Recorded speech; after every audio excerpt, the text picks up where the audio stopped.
Hello guys, ഇന്ന് ഞങ്ങൾ പരിഞ്ഞിലാണ് omelette ഉണ്ടാക്കാൻ പോവുക. ഇതിലേക്ക് പച്ചമുളക്, ചുവന്നുള്ളി നന്നായിട്ട് കുരുകുരാന്നരിയണം. ഇതിലേക്ക് ചുവന്നുള്ളി അരിഞ്ഞതിട്ട് പച്ചമുളകിട്ട് നമുക്ക് കൈകൊണ്ട് നല്ലതായിട്ട് ആ പരിഞ്ഞിൽ ഉടച്ചെടുക്കണം. കൈകൊണ്ട് ഞെരടി നല്ലതായിട്ട് അത് മിക്സ് ചെയ്യണം, നല്ലതായിട്ട് യോജിപ്പിക്കണം. അത് ഞെരടി നല്ല പേസ്റ്റ് പോലെ ഞെരടണം. എന്നിട്ട് ഇതിലേക്ക് മഞ്ഞൾപ്പൊടി, കുരുമുളക് പൊടി, ശകലം ഉപ്പ് ഇട്ട് നല്ലതായിട്ട് ഒന്നുകൂടെ മിക്സ് ചെയ്യണം.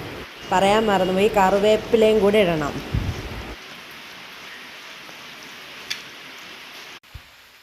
ഇതിലേക്ക് അല്പം തേങ്ങയും ഇട്ട് നല്ലതായിട്ട് മിക്സ് ചെയ്യണം. ഒന്നുകൂടെ ഇളക്കി മിക്സ് ചെയ്യണം.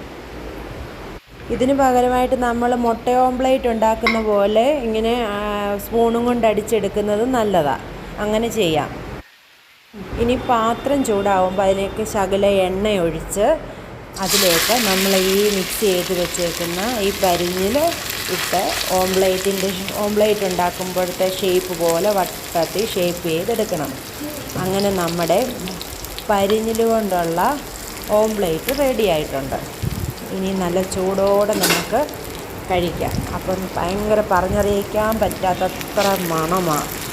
ഇതിൽ വറുത്തെടുക്കുന്നതിനേക്കാൾ ടേസ്റ്റാണ് നമ്മൾ ഇതുപോലെ ഓംലേറ്റ് ഉണ്ടാക്കി കഴിക്കുമ്പം. ചോറിൻ്റെ കൂടെ ഇളക്കി നല്ല ടേസ്റ്റ് എന്ന് പറഞ്ഞാൽ നിങ്ങൾ ഇതുപോലെ ചെയ്ത് നോക്കണം. എന്നിട്ട് അഭിപ്രായം പറയണം. ഈ വീഡിയോ ഇഷ്ടമായെങ്കിൽ ലൈക്ക് ചെയ്യണം, ഷെയർ ചെയ്യണം, കമൻറ്റ് ചെയ്യണം. ഇതിൻ്റെ അഭിപ്രായങ്ങളൊക്കെ നിങ്ങൾ കമൻറ്റിലൂടെ അറിയിക്കണം. അപ്പോൾ ഇനി അടുത്ത വീഡിയോയിലൂടെ കാണാം.